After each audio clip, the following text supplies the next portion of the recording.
বিসমিল্লাহির রহমানির রহিম। আসসালামু আলাইকুম। আশা করি সবাই ভালো আছেন। আজকে আপনাদেরকে খাদ্য অধিদপ্তরের যেই সার্কুলারটা ছিল এবং সেটার পরীক্ষা সংক্রান্ত বিষয়ে আপডেট দেওয়ার জন্য এই ভিডিওটা মেক করছি।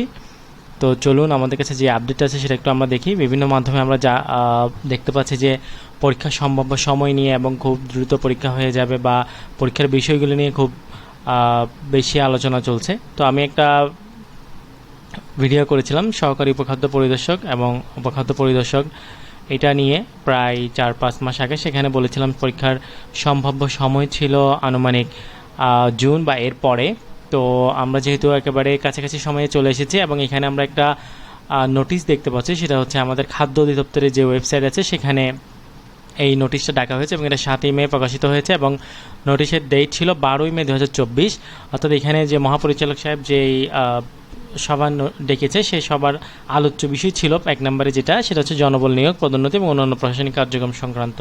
তো আমরা এখানে দেখতে পাচ্ছি যে আসলে প্রকৃত অর্থে যে জনবল নিয়োগের যে সার্কুলার এসেছিল এবং যেখানে বেশ সংখ্যক প্রার্থী তারা নির্ধারণ করার জন্য সার্কুলার দিয়েছিল, সেই ক্ষেত্র বিশেষে তাই এখানে একটা আলোচনা হওয়ার সুযোগ তৈরি হয়েছিল এবং সেটা সম্ভবত আলোচিত হয়েছে। যেহেতু আমরা 12 তারিখ ক্রস করে চলে এসেছি, তো আমরা আশা রাখতে পারি যে এই আলোচনাটা সমাপ্ত হয়েছে এবং আমরা শুনতে পাচ্ছি বা জানতে পারছি যে কেন্দ্র চেয়ে নোটিশ চাওয়া হয়েছে, অর্থাৎ কেন্দ্রর খোঁজ আছে। তো আপনারা জেনে থাকবেন যে কেন্দ্র চাওয়া হচ্ছে যে মানে পরীক্ষার একেবারে খুব নিকটবর্তী সময়। তো আমরা আশা করতে পারি যে ঈদের পরপরই বা জুনের শেষের দিকে কিংবা এর পরবর্তী সময়গুলোতে আমরা পরীক্ষার জন্য তৈরি হতে পারে এবং পরীক্ষার সময় যে কোনো সময় হয়ে যেতে পারে। তো এটা পরীক্ষার এক্সাক্ট ডেট কবে এটা আসলে অধিদপ্তর ছাড়া কেউ বলতে পারে না। যতক্ষণ পর্যন্ত তারা নোটিশ দিচ্ছে ততক্ষণ পর্যন্ত আমরা বলতে পারবো না।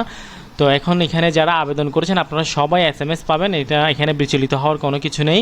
অবশ্যই আপনারা জানতে পারবেন এত বড় একটা প্ল্যাটফর্ম, এত বড় একটা সার্কুলার এবং এত আবেদনপত্র পড়েছে, সেটা নিয়ে আমরা একটু কথা বলবো। ইন শর্ট আপনাদের জন্য আমি একটা ছোট করে স্লাইড মেক করেছি, সেটা একটু আপনাদেরকে দেখাতে চাই। এখানে কিছু গুরুত্বপূর্ণ প্রশ্ন আমি ইন শর্টে টাচ করে যাওয়ার চেষ্টা করব ইনশাল্লাহ।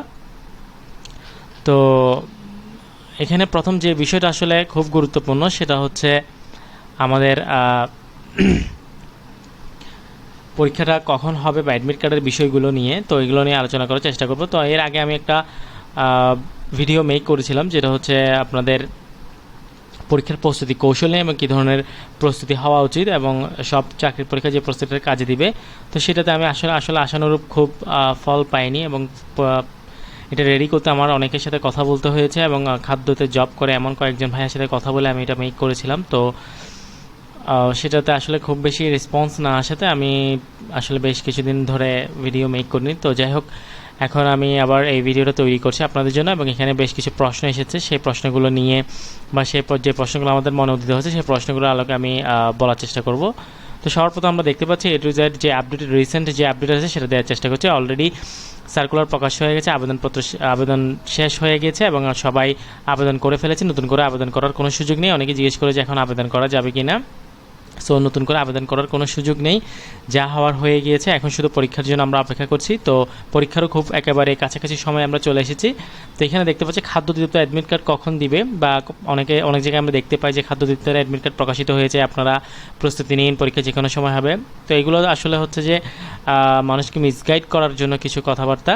তো যাই হোক, খাদ্য অধিদপ্তরের অ্যাডমিট কার্ড যখন পাবলিশ হবে এর 14 দিন আগে থেকে অ্যাডমিট কার্ড ছাড়া শুরু হবে। অর্থাৎ কারো কাছে 10 দিন আগে, কারো কাছে 14 দিন আগে, কেউ 7 দিন আগেও অ্যাডমিট কার্ডটা পেয়ে থাকবে এবং সেখানে SMS যাবে, নোটিশ যাবে। তো এটা খুব গুরুত্বপূর্ণ বিষয়।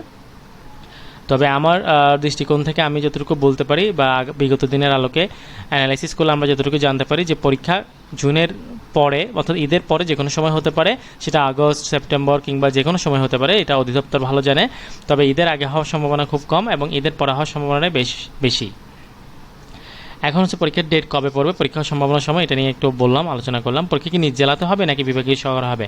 এখন আমরা আবেদনপত্র অ্যানালাইসিস করে দেখতে পাই যে পরীক্ষার্থীর সংখ্যা অনেক বেশি। তো এই ক্ষেত্রে পরীক্ষা নিজ জেলাতে হওয়ার সম্ভাবনা খুব বেশি। তবে সেটাও আসলে ডিপেন্ড করছে যে কেন্দ্রের উপর এবং পরীক্ষার্থীর সংখ্যাকে তারা কীভাবে ডিস্ট্রিবিউট করছে অধিদপ্তরের উপর। তবে 90% সম্ভাবনা রয়েছে নিজ জেলাতে হওয়ার জন্য। এই বিষয়টা আসলে শিওর করে বলা যাচ্ছে না, তবে আপনি 90% ধরে নিতে পারেন আপনার নিজ জেলাতে হওয়ার সম্ভাবনা রয়েছে। কোন পোস্টগুলো পরীক্ষা আগে হবে, এটা একটা গুরুত্বপূর্ণ প্রশ্ন। কোন পোস্টগুলো পরীক্ষা আগে হবে এটা আমরা সবাই জানি। সাধারণত একটা সার্কুলারের নিচের দিকের পোস্টগুলো, অর্থাৎ হচ্ছে ধরেন আপনার 16 গ্রেড, 14 গ্রেড, 13 গ্রেড এভাবে উপরের দিকে যাবে, অর্থাৎ সার্কুলারের সর্বনিম্ন গ্রেড যেটা, সেটা দিয়ে পরীক্ষাটা শুরু হবে এবং ধীরে ধীরে উপরের দিকে যাবে। অর্থাৎ প্রথম পোস্ট যেটা থাকবে সেই পোস্টের পরীক্ষাটা ওই অধিদপ্তরে সবার শেষে হওয়ার সম্ভাবনা খুব বেশি থাকে। তো সেক্ষেত্রে সহকারী উপখাদ্য পরিদর্শক বা উপখাদ্য পরিদর্শকের পরীক্ষাটা আপনারা কিছুটা হলেও সময় পাবেন, সেটা কিছুটা পরে অনুষ্ঠিত হবে। তবে পরীক্ষা শুরু হবে নিম্নের গ্রেড যেগুলো আছে, 16তম গ্রেড, 20তম গ্রেড, এগুলো দিয়ে পরীক্ষা শুরু হবে। এখন হচ্ছে এমসিকিউ টাইপ পরীক্ষা হবে নাকি লিখিত টাইপ পরীক্ষা হবে। এটা হচ্ছে এমসিকিউ টাইপ লিখিত হতে পারে, অথবা সরাসরি এমসিকিউ টাইপ কোয়েশ্চেন হতে পারে, অথবা ওএমআর শিটে আমরা যেটা অ্যান্সার করি এমসিকিউ টাইপ কোয়েশ্চেন সেটা হবে। এবং এখানে এখন পর্যন্ত কোনো নেগেটিভ মার্কিং নেই। তবে আমি বারবার যেটা বলি, কোয়েশ্চেন প্যাটার্ন যে কোনো সময় চেঞ্জ হতে পারে, কারণ আমরা জানি না এক্সাম টেকারকে, যে কোনো সময় এক্সাম টেকারও চেঞ্জ হয়ে যেতে পারে। তো এক্সাম টেকার যিনি, তার উপর ডিপেন্ড করছে এক্সাম প্যাটার্নটা কীরকম হবে। আমরা বিগত দিনে দেখেছি ডিপিডিসিতে কোয়েশ্চেন প্যাটার্নটা একটু চেঞ্জ হয়েছিল। এখানেও আমরা আশা করতে পারি যে কোয়েশ্চেন প্যাটার্ন চেঞ্জ হতে পারে, অথবা কোয়েশ্চেন প্যাটার্ন আগেরটাই থাকতে পারে। তো সব দিকে আসলে দৃষ্টি রাখাটা ভালো। এবং নেগেটিভ মার্কিং এখন পর্যন্ত নেই, তবে ভবিষ্যতে হলেও হতে পারে, সেটা প্রশ্নের মধ্যে ইন্ডিকেট করা থাকবে। সব দিক থেকে আসলে নিশ্চিত করে বলা যায় না যতক্ষণ পর্যন্ত না আমরা অধিদপ্তর থেকে কোনো কনফার্মেশন পাচ্ছি। সো আমাদের এখানে আরেকটা প্রশ্ন, সেটা হচ্ছে 22 ক্যাটাগরিতে আবেদন সংখ্যা কত। এটা সর্বমোট আবেদনের সংখ্যা পড়েছে আনুমানিক 10 লক্ষ, অর্থাৎ 9,28,000 সামথিং। সো আমরা 9.5 লক্ষ বা 10 লক্ষ ধরে নিতে পারি। তো আবেদন সংখ্যা যেটা উপখাদ্য পরিদর্শক, সেখানে আমরা দেখতে পাচ্ছি 356 পদের বিপরীতে আবেদন সংখ্যা আছে প্রায় 3,30,000-এর কাছাকাছি। এবং সহকারী উপখাদ্য পরিদর্শক 222 পদের বিপরীতে আবেদন সংখ্যা আছে 4,30,000-এর কাছাকাছি। অর্থাৎ অলমোস্ট আমরা দেখতে পাচ্ছি এই দুটো পদের জন্যই বেশি আবেদন পড়েছে, এবং এগুলোতেই কম্পিটিশন বেশি হয়ে থাকবে। এবং এখানে পাস মার্ক হচ্ছে আপনার 50%। তবে 50% পেলেই যে আপনার নাম আসবে সেটা নয়, বা আপনি ভাইভাদের জন্য ডাক পাবেন সেটা নয়। আপনি 50% পেয়ে আপনাকে পাস করতে হবে, এবং এর উপর যত বেশি নাম্বার থাকবে সেটা আপনাকে এনসিইউটি দিবে। এবং এরপরে আমরা দেখতে পাচ্ছি এখানে সাবজেক্ট কয়টা, আমরা 4টা সাবজেক্টের পরীক্ষা হবে, সময় হচ্ছে 1.5 ঘন্টা। এর মধ্যে বাংলা 30, ইংরেজি 30, গণিত 20 এবং সাধারণ জ্ঞান 20 নম্বরের প্রশ্ন হয়ে থাকে, টোটাল 100। এবং আপনার ভাইভা 10 নম্বরের পরীক্ষা হয়ে থাকবে, টোটাল 110 পরীক্ষা হয়ে থাকবে। এবং এটার উপরে মেরিট বেসে আমাদের অনুক্রমগুলো সাজানো থাকবে।